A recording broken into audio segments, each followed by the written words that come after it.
Hello everyone. I am the storyteller, and I'm here to help you unwind and drift off into a peaceful sleep. I know many of you use this video to help you relax, so before we begin, make sure to like the video and subscribe to the channel for more soothing stories. And I'm curious, where are you watching from right now? What time is it in your part of the world? Feel free to share in the comments below. Now, get comfortable, settle in, and let's start this journey together. Take a deep breath, and relax. Story: The Vanishing Point. It had been a week since our lives had changed forever. A week since we packed everything. We could fit into my car and drove out of town without looking back. We had no destination. No plan, just the hope that we could outrun the nightmare that had started so innocently. The first night, we had stayed at a small, run-down motel on the outskirts of a town we couldn't even remember the name of. We paid cash, the clerk never asked for IDs. It felt like we were ghosts, drifting from place to place without leaving a trace. I watched through the thin motel curtains as the neon lights flickered outside, casting an eerie glow on the parking lot. I turned to Emily, who sat curled up on the bed, her face pale from exhaustion. "We'll be okay," I said, though even I wasn't convinced. Her eyes were distant, haunted. She barely spoke anymore, except to apologize for everything that had gone wrong. I couldn't bear it. "It's not your fault," I reassured her. "None of this is your fault." But she couldn't hear me. Not really. The weight of Mark's obsession had crushed her, leaving her unable to believe she could ever escape it. The first night was the hardest. I couldn't sleep, my mind racing with every possible scenario. I kept seeing Mark's face, his angry eyes, his unshaven face, chasing us from town to town, a shadow that grew longer with each passing day. I reached for Emily's hand in the dark. "We're going to get away from him," I promised. "We'll disappear. We'll start over. It's the only way." We didn't stay long in that town. By morning, we packed our things and left before anyone could notice we were there. Emily had gone to the nearest store and bought new clothes, something different, something that didn't belong to her former life. I had already started making calls, changing our numbers, canceling credit cards. We didn't have much, but we had enough to make a start. I was determined to make sure Mark could never find us again. For the next few days, we drove west, then north, then east. It didn't matter. We weren't going anywhere in particular. We just had to keep moving. One afternoon, as we crossed the border into a new state, Emily finally spoke. "Where are we going?" she asked, her voice thin and fragile. "Somewhere no one will think to look for us. Somewhere we can breathe." She didn't argue, but I could see the doubt in her eyes. I wasn't sure if she believed we could actually outrun him. But I had to believe it. I had to give her something to hold on to. We kept driving for days, miles of open road and quiet towns that looked the same. At night, we camped under the stars, not daring to stop in a hotel or motel for fear of being seen. But then, on the third night, we saw the blue sedan. I had noticed it behind us about an hour ago. At first, I thought it was just a coincidence, just another traveler on the road. But the more I looked in the rearview mirror, the more it seemed to follow us, keeping a steady distance, never too close, but never far enough. Emily noticed it, too. Is it him?" she whispered, her voice shaking. "I don't know," I replied, gripping the wheel tighter. I had to keep my focus. I couldn't let him get close. Not now. We drove faster, but the car kept up. When I took an unexpected exit, hoping to lose it in the Maze of small streets, it followed. We can't outrun him, Emily said, her face pale in the dim light. He's always there. It was late when we found ourselves on a lonely stretch of road, the last traces of daylight slipping away. Cornfields stretched endlessly on either side of us, and there was no sign of life for miles. My heart was pounding in my chest as I glanced in the rearview mirror. The blue sedan was still there. I turned to Emily. We need to lose him. Now. I floored the gas pedal, my car roaring as we shot down the empty road, the engine screaming for speed. But when I looked in the mirror again, the sedan was closer. Don't panic, I whispered, though I wasn't sure if I was trying to reassure her or myself. Then, in the distance, I saw something, a barn. A run-down, abandoned barn, its red paint peeling under the setting sun. The kind of place no one would stop at. A place to hide. We're going to pull off here, I said, pointing to the barn. Emily's eyes widened. What are you doing? We're losing him, I said, my voice tight with determination. I veered the car off the road, kicking up dirt and gravel as we sped toward the barn. I barely had time to pull behind it before the blue sedan skidded to a stop at the mouth of the lane. We were trapped. I slammed on the brakes, my mind racing. There was no way out now. I looked at Emily, who was staring at me with wide, terrified eyes. What do we do? I didn't have an answer. Then, a figure emerged from the sedan. I froze. It wasn't just Mark. It was someone else. It was a man I didn't recognize, tall, broad-shouldered, his face hidden in shadow. But as he walked closer, I felt my blood run cold. I knew him. It was Danny. Emily's ex. I had heard about Danny. Emily never spoke much about him, but I knew enough to be terrified. He was violent. He was possessive. And now, it seemed, he was here. Emily, I whispered, my voice barely audible. I don't know what to do, she stammered, her body trembling beside me. He's the reason I had to leave. Before I could respond, Danny reached the car. His expression was twisted in anger, but there was something else there, something darker. He didn't just want Emily back. He wanted revenge. You think you can just run away, Emily, he spat, his voice cold and calculated. You think you can hide from me? I leaned over, locking the doors, but my mind was racing. We were stuck in the middle of nowhere with no one around. The blue sedan blocked our way, and I had no idea how we were going to escape this. What do you want?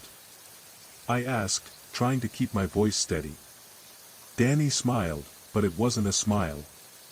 What's mine, Michael? I want what's mine. His eyes flicked to Emily. And you, Emily, you belong to me. I saw the way his hands clenched, the fury building inside him. I had to do something. I had to act. Emily, I said, my voice low and urgent. When I say go, you duck down. We're going to get out of here. You ready? Her eyes were wide with fear, but she nodded. I took a deep breath. Then, in one swift motion, I slammed the car into reverse. The tires screeched as I threw it backward, slamming into the blue sedan. The driver of the other car screamed, swerving to avoid us. It was the only chance we had. Go! I shouted. Emily ducked. I threw the car into drive, spinning the wheel as we shot forward, gravel flying. The barn disappeared behind us, and we were back on the road, driving fast, our hearts pounding in our chests. We didn't look back. We couldn't. The rest of the night was a blur. We drove until the sky lightened, until exhaustion took over. And we could barely stay awake. But we didn't stop. Not until we reached a small town far from the place where we had been trapped. We found a diner and took a seat at a corner booth. The waitress was kind, and no one seemed to recognize us. For the first time in days, I felt like we were safe. Emily's hand was warm in mine as we sat in silence. We had no plan, no destination, but we had each other. That had to be enough. Do you think we'll ever be free of him? Emily asked softly. I don't know, I admitted. But we're together. And that's all that matters right now. For the first time in a long while, I let myself believe that maybe, just maybe, we could escape. Days turned into weeks, and slowly, life began to regain some semblance of normality. Emily and I kept moving from town to town, always keeping our heads down, always on edge. We knew it wasn't a matter of if Mark or Danny would find us, but when. But in the small, quiet town we had settled in for now, we found a sense of peace we hadn't felt in a long time. We rented a small apartment in a building on the outskirts of town. It was a far cry from the life we had left behind, but it was ours. We kept to ourselves, no social media, no phones. No connections to the people who had once known us. For a while, we even managed to convince ourselves that maybe we were finally safe. I found work at a local auto shop, fixing cars and keeping a low profile. Emily got a job at a small cafe, her quiet demeanor and sweet smile enough to win over the regulars. It wasn't glamorous, but it was enough to get by. There was something almost comforting about the routine, about the simplicity of it all. It felt like we were living a life we could actually build. But freedom comes with a cost. Late one night, when I was on my way back from work, I stopped at a gas station to refuel the car. As I stepped out, I noticed something odd, a man leaning against a truck in the parking lot. He was tall, wearing a weathered jacket, and staring directly at me with a gaze that felt unsettlingly familiar. His face was hidden in the shadows, but I could feel his eyes boring into me. For a split second, my heart stopped.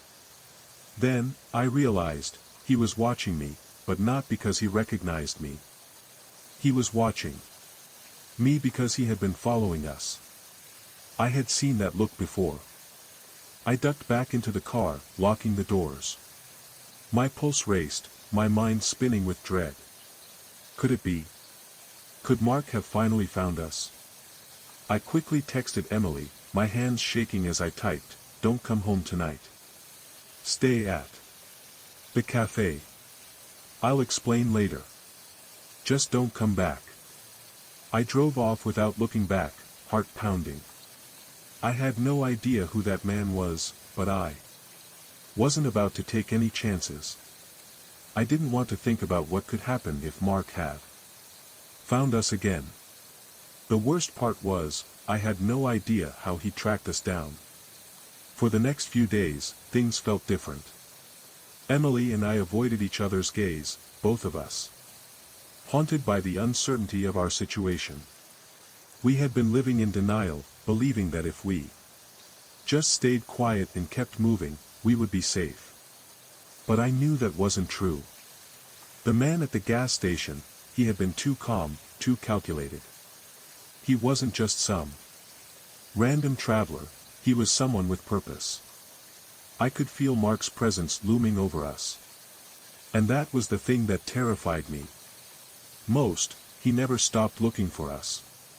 Even after all this time, after everything we'd done to erase our pasts, he had kept hunting. The day after I saw the man, Emily came home from work early. I was sitting in the kitchen, trying to force myself to eat something, when she walked in, her eyes wide, her face pale. "There's someone at the cafe," she said, her voice barely above a whisper. He asked about me. He's looking for me, Michael. He knew my name. I froze. My stomach twisted into knots. What did he look like? She described him, tall, dark hair, with a scar running down his cheek. It sounded just like the man at the gas station. My worst fear was confirmed. Mark, or someone working for him, had found us. We need to leave, I said, standing up quickly. Now. We didn't waste any time. Emily packed a bag with just the essentials: clothes, cash, new phone. I grabbed the car keys and checked the locks one last time. There was no time for anything else. No goodbyes, no plans. Just a desperate need to escape before it was too late. As we drove away from the apartment complex, I couldn't help but feel the weight of everything that had led us to this point. We had been running for so long, and it felt like there was no end in sight. No matter how far we went, Mark would always be there, waiting. Emily sat beside me, her hand gripping the seat, her face pale. She didn't speak. She didn't need to. We both knew what was at stake. We took back roads, avoiding highways, making sure we weren't being followed. 4 hours. We drove in silence, until the night began to fall. It was only then that I allowed myself to speak. We can't keep doing this, I said quietly.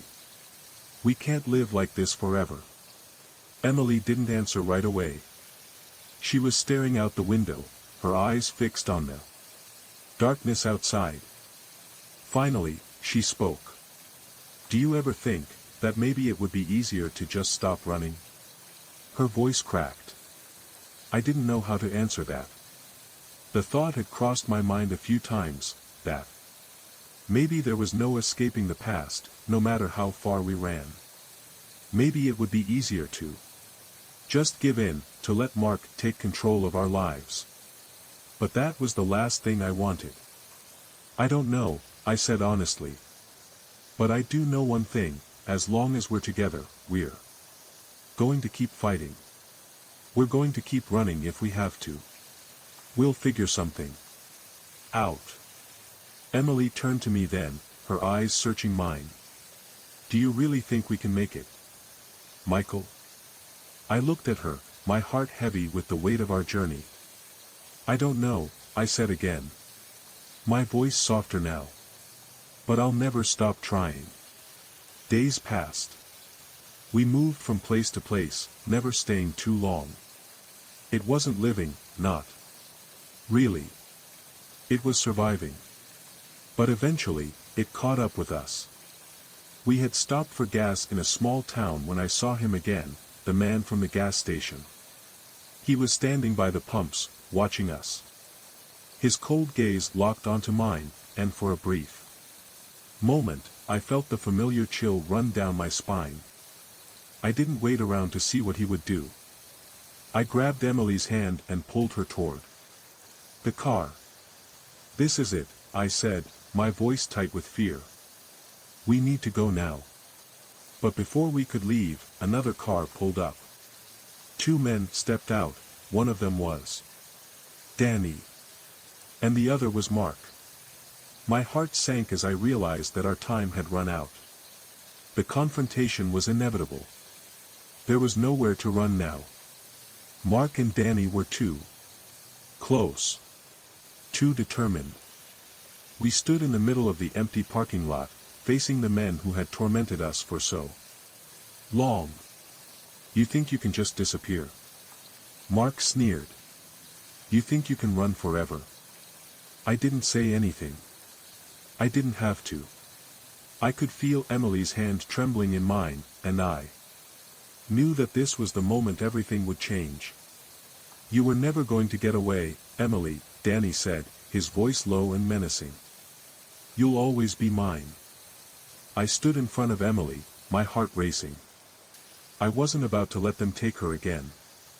You don't get to control her anymore, I said, my voice shaking with a mix of anger and fear. She's not yours, and you're not going to ruin her life. Mark's eyes flicked from me to Emily, and for the first time in a long while, I saw doubt in his expression. I knew that we weren't going to be easy targets anymore. We're done, I said, my voice resolute. You don't own us. Not anymore. The silence that followed was deafening. And then, as quickly as it began, the moment passed. They turned, their faces twisted in frustration, and they walked back to their car without another word. We didn't look back. We never saw Mark or Danny again. The trail eventually grew cold. For the first time in years, we found ourselves free from the shadows of the past. We moved on, not with the weight of fear constantly hanging over us, but with the knowledge that we had survived. And that was enough. We didn't need to know what came next.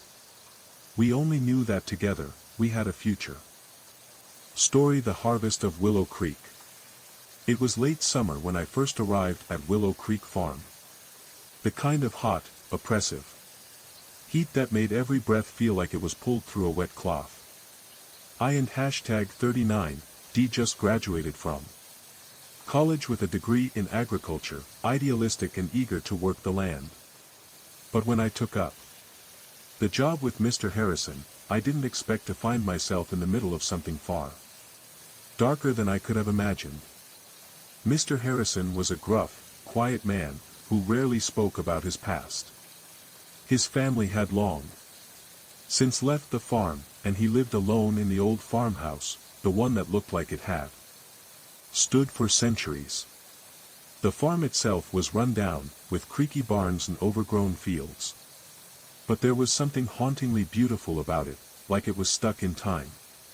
I thought I had found my place. Just get that barn cleaned up.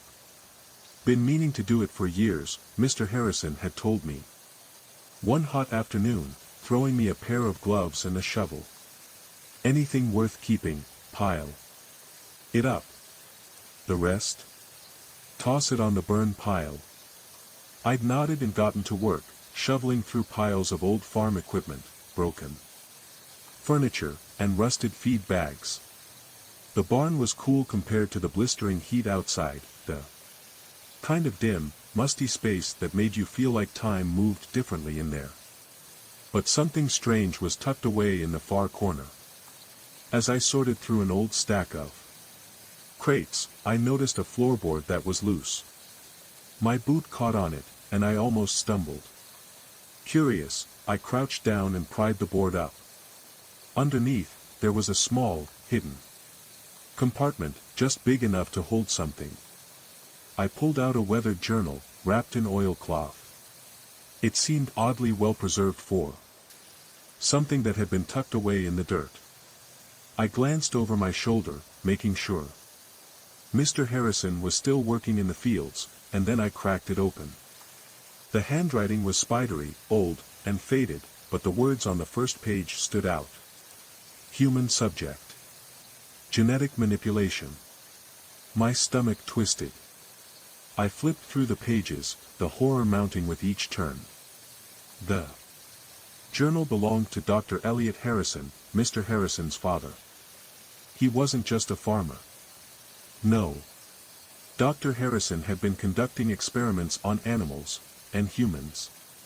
The notes were a sickening mix of medical jargon and desperate ramblings, detailing his attempts to create hardier livestock using genetic modification. But there were also disturbing references to experiments on people, strange creatures made from human and animal parts. It was clear that he had crossed the line somewhere along the way. One entry stood out, dated 1963, the year before Dr. Harrison vanished. It's done. The experiment was a success, but at what cost? They're out there now. Hiding in the woods, in the fields. I hear them scratching at the walls at night. God, forgive me for what I've created. I snapped the journal shut, my heart pounding. There was no way this could be real, right? It had to be some sick joke, a delusion from a madman. But then, I began to remember things. Strange sounds at night. The way the cattle acted. Skittish at times. The areas Mr. Harrison had warned me to avoid on the property. The hairs on the back of my neck stood up. That night, sleep eluded me. Every creak of the building, every rustle outside, made my skin crawl. I couldn't stop thinking about the journal and its horrifying contents. Was Dr. Harrison's legacy still alive on Willow Creek Farm? Were those creatures still out there? The next morning, I asked Mr. Harrison about the journal, trying to sound casual. "Do you know anything about your father's research?" I asked, careful to mask my nervousness. "Genetic experiments, on animals, humans." His face froze. For a brief moment, his eyes darkened. "That's old history, Sam. Forget about it," he said, his voice gruff. "My father's work was his own. Not for you to concern yourself with." But the look in his eyes said something different. Something I couldn't quite place. I didn't want to push him further, but the truth gnawed at me. As I worked the farm that week, strange things kept happening. Tools would go missing and turn up in odd places. The cattle grew more agitated, especially after dark. And sometimes, when Mr. Harrison thought I wasn't looking, I caught him staring out toward the woods with a distant, haunted look in his eyes. But I wasn't the only one on edge. That night, as I lay in bed, I heard it, a guttural noise. From outside, a low, throaty growl. My heart raced as I slipped out of bed and crept to the window. I peered into the darkness, searching the fields. Nothing at first. But then I saw it, movement. It wasn't a deer, or a bear. It was too wrong. A tall, spindly figure, jerking and twitching, like it was made of mismatched parts. I stumbled back from the window, my breath coming in ragged gasps. What had I seen?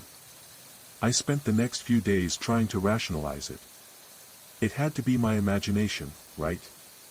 But as the days passed, the strange occurrences increased. The cattle's nervous behavior intensified. There were more noises at night. And the closer I got to Mr. Harrison, the more I realized something was off about him. It wasn't just that he seemed a little too quiet or brooding, it was something deeper, something more unsettling. One night, I couldn't take it anymore. I decided to confront him. "Mr. Harrison," I said, my voice shaky but firm, "what's really going on here? I found the journal. I know what your father did. Are you still trying to fix it?" He stared at me, and for the first time, I saw something close to fear in his eyes. He looked around the room, then back at me. "You have no idea what you've stumbled into, Sam," he said, his voice low. "I thought I could fix it, undo the damage he did. But it's too late. Those things, they're still out there. And they won't stop." It was then that he told me everything. His father's experiments hadn't ended with his death. They'd continued in secret, passed down from generation to generation. The hybrid creatures Dr. Harrison had created had survived, hiding in the woods, occasionally coming out to terrorize the farm. And Mr. Harrison had spent his entire life searching for a cure, a way to reverse the monstrous work his father had started. That night, the storm hit. Rain lashed against the farmhouse windows as I was jolted awake by the sound of breaking glass and Mr. Harrison's shouts. I grabbed a flashlight and rushed outside, my heart pounding in my chest. When I reached the farmhouse, I found the front door shattered, furniture overturned, and claw marks gouged deep into the walls. In the middle of the living room stood Mr. Harrison, facing off against a creature that defied description. It was a patchwork of human and animal parts, a grotesque nightmare that lurched toward him, its eyes glowing with unnatural intelligence. "Sam!" Mr. Harrison yelled. The syringe, on the mantel. I saw it then, a large syringe filled with a glowing blue liquid. Without thinking, I grabbed it and tossed it to him. He caught it and plunged it into the creature's neck. The thing let out a howl that made my blood run cold, thrashing wildly before collapsing to the floor. Its body twitched, melting and reshaping before my eyes, until it was just a regular, human man, unconscious, but very much human. Mr. Harrison sank to his knees, exhausted but relieved. "It's over," he whispered. "It's finally over." In the days that followed, Mr. Harrison explained everything. The creatures his father had created were the result of his twisted experiments. They had lived in the woods for decades, terrorizing the farm. Mr. Harrison had spent his life searching for a cure, and that night, they had finally found it. The man they had captured was the last of the hybrids. But the weight of it all stayed with me. The darkness that had seeped into Willow Creek Farm was gone, but I couldn't shake the feeling that something still lingered. We never spoke of that night to anyone. Who would believe us? Still, I couldn't forget what I had seen, the thin line between science and madness, between progress and monstrosity. And sometimes, when the wind whispers through the cornfields, I can't help but wonder, did we truly find all of them? Or are there still more out there, hiding, waiting? Days turned into weeks, and life on Willow Creek Farm slowly returned to a semblance of normality. The oppressive atmosphere that had once hung over the land seemed to dissipate, like fog under the morning sun. But I knew better than to believe it was truly gone. There were things about the farm, things I couldn't explain, that still lingered in the corners of my mind. The creatures, whatever they were, had not just been experiments gone wrong. They were proof of something darker, a warning that progress could sometimes leave destruction in its wake. I spent most of my days working in the fields, feeding the cattle, and mending fences. Mr. Harrison went about his routine, quieter than usual, and every now and then, I would catch him staring off into the distance, his expression troubled. I didn't ask him about it anymore. We both understood that there were some things better left unspoken. Yet, in the quiet moments of the night, when the wind howled through the trees, I would find myself lying awake, listening for the faint sounds of scratching against the walls.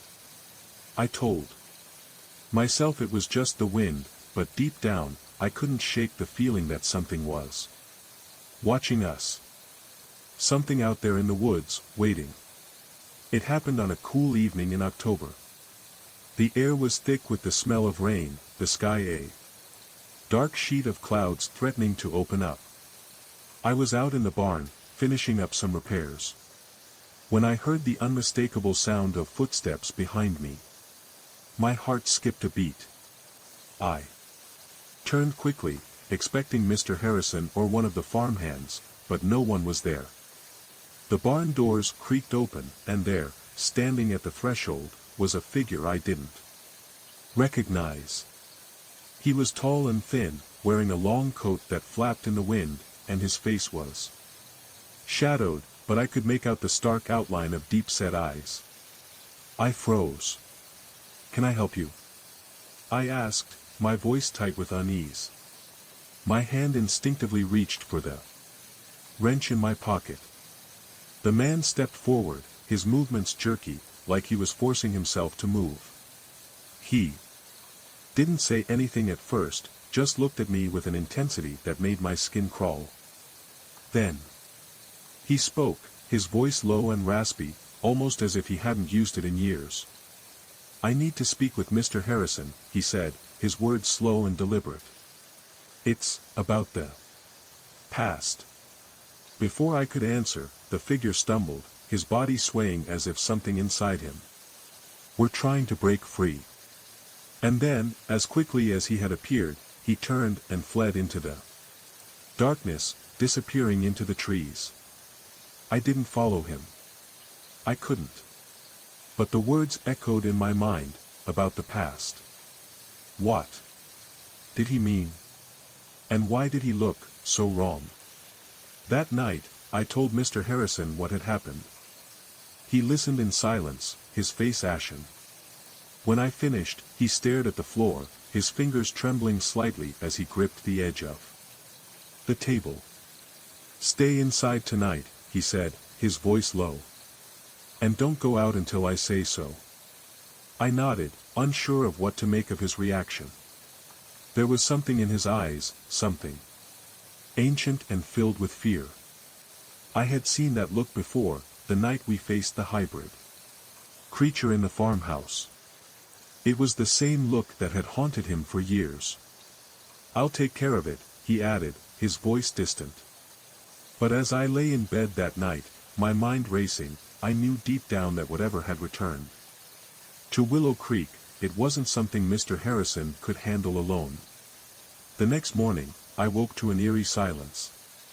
The wind had died down, and the sun hung low in the sky, casting long shadows across the farm. There was no sign of Mr. Harrison. I called out for him, but my voice was swallowed by the vast emptiness of the farm. Panic set in. I searched the house and the barn, but he was nowhere to be found. It was as if he had vanished into thin air. The only clue I found was a note on the kitchen table. It was hastily written in Mr. Harrison's scrawled handwriting. "I've gone to the woods. Don't follow me. This is something I must finish." The words hit me like a cold slap. Whatever had been lurking in those woods, whatever Mr. Harrison had been hiding from all these years, it was now coming to a head. And I had to face it alone. The woods around Willow Creek were thick with old growth, ancient trees that seemed to whisper secrets on the wind.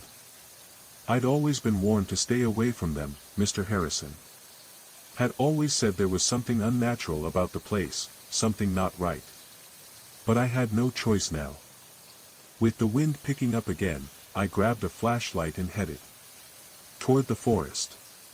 Each step I took felt heavier than the last, like the earth itself was resisting my presence. The further I went, the darker it became, the trees pressing in on me like they were alive, their gnarled branches reaching out like twisted fingers. Hours seemed to pass as I made my way deeper into the woods. Just when I thought I might turn back, I saw a light up ahead. It flickered through the trees like a beacon, and I quickened my pace. It was a small clearing, and in the center stood a structure, half collapsed, overgrown with vines and ivy. It was a barn, but not one I recognized. This place had been hidden for a reason. I stepped inside, and the air hit me like a wall, a stale, oppressive air that seemed to weigh on my chest. The smell was unbearable, a mix of decay and chemicals. And there, in the center of the room, was Mr. Harrison, standing before a large stone altar. His back was to me, but I could see his shoulders trembling. "Mr. Harrison," I called out, my voice wavering. He didn't respond. I stepped closer, my breath catching in my throat when I saw what he was staring at. On the altar was a pile of bones, human and animal, arranged in a pattern, with strange symbols carved into the stone. Surrounding the altar were jars filled with glowing liquids. Strange mechanical devices that seemed out of place in the rustic setting. And standing in the shadows, I saw them. Figures, tall, thin, grotesque, lurking just beyond the light. They were the creatures. The ones Dr. Harrison had created, the ones he had thought were gone. Mr. Harrison turned slowly, his eyes wide with desperation. His face was gaunt, older than I remembered, as if the years of carrying this burden had aged him beyond his time. "You shouldn't have come," he whispered, his voice breaking. "I thought I could finish it. Sam. I thought I could undo it, but it's too late."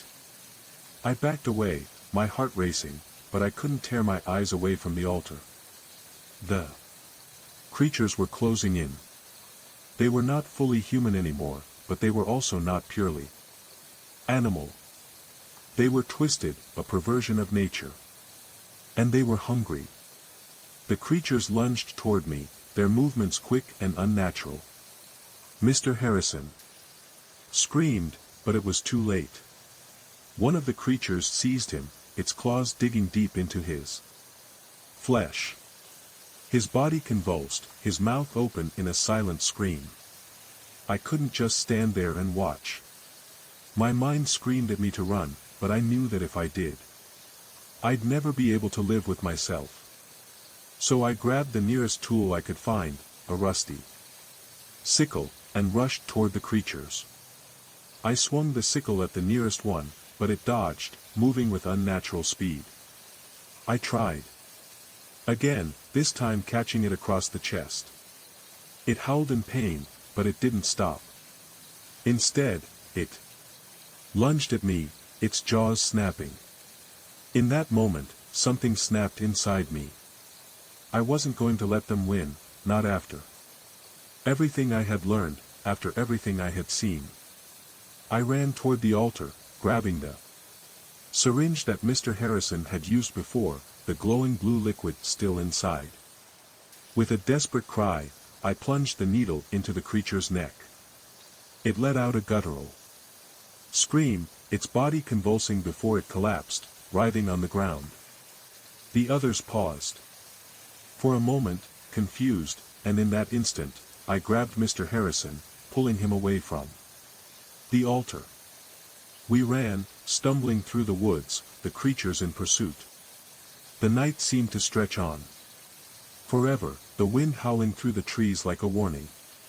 But eventually, we made it back to the safety of the farmhouse. Mr. Harrison was breathing heavily, his face pale and covered in sweat.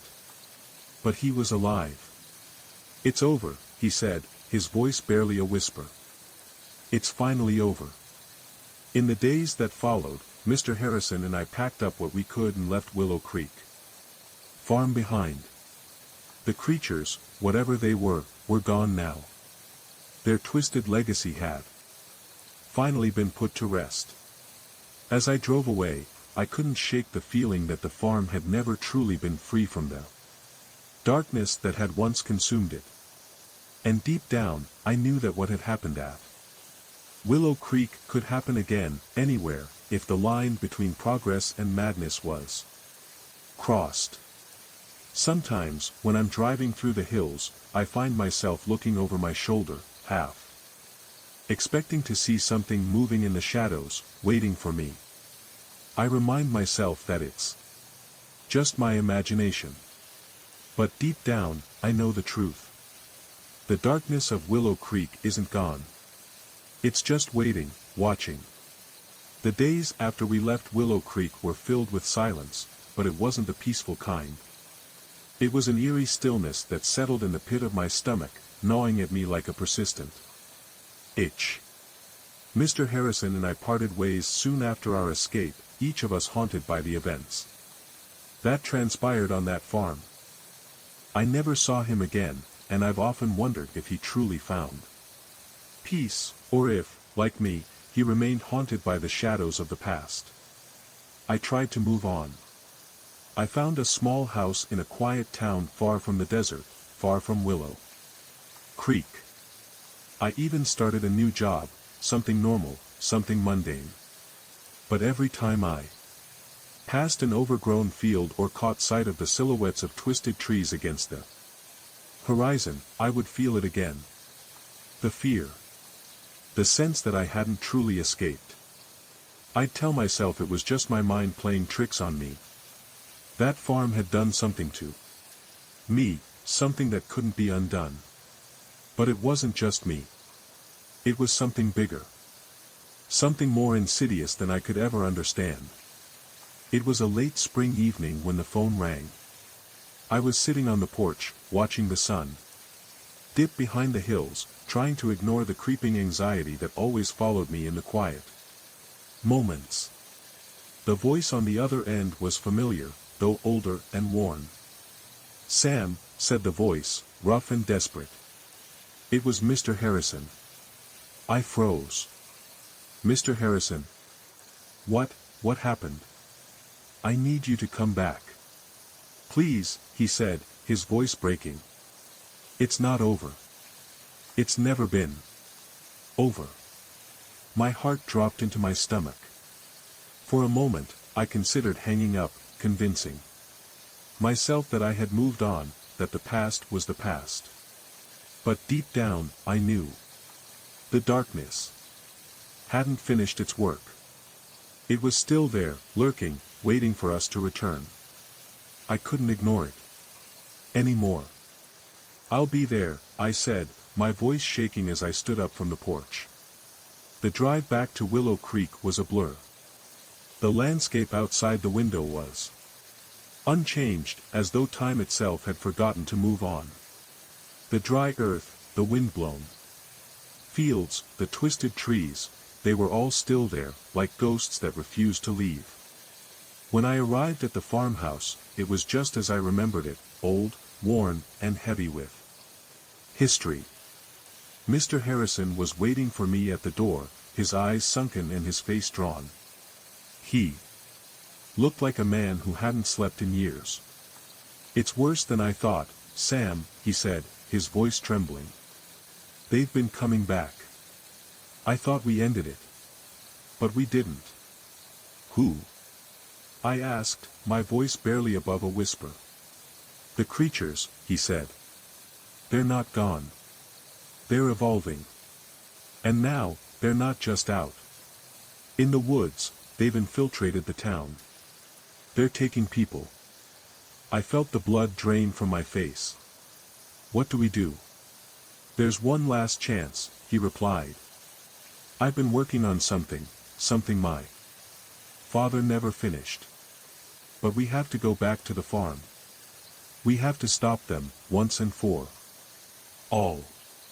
We drove back out to the farm under the cover of night. The land seemed darker than I remembered, the shadows deeper. The moon hung high in the sky, a pale witness to the horror that we were about to face.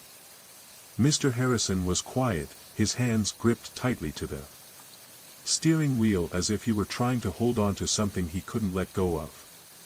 When we arrived, the farmhouse was even more decrepit than before, the windows shattered, the roof caving in. But it wasn't the building that caught my attention. It was the creatures, the twisted, broken things that now roamed freely on the land. They were all around us, their glowing eyes flickering in the dark, watching us. "There's no time to waste," Mr. Harrison whispered. "We have to go to the barn. It's the last place my father kept his work." The barn, the same one where I discovered the journal years ago, was now a grotesque mausoleum.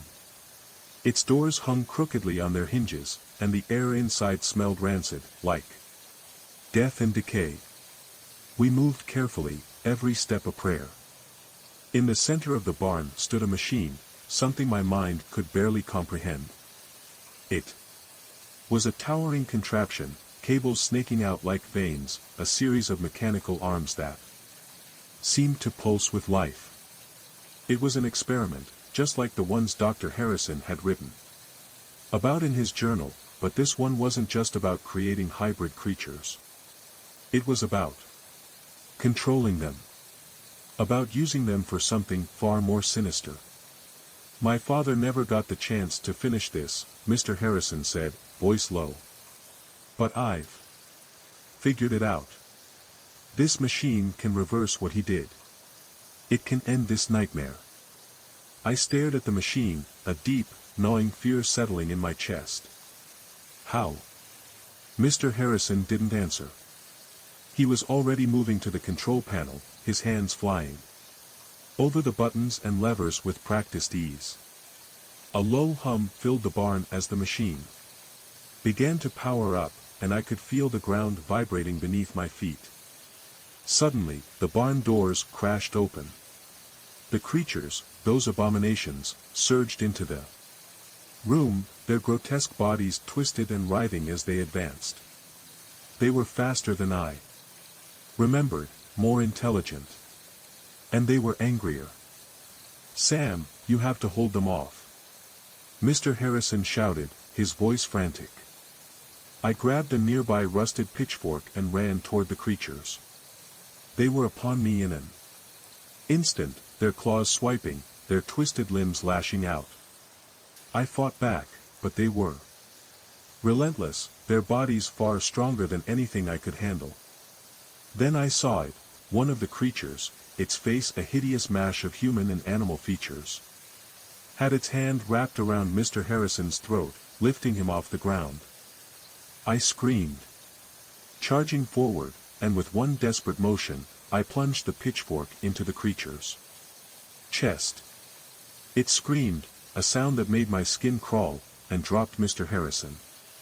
The creature writhed, but it was down.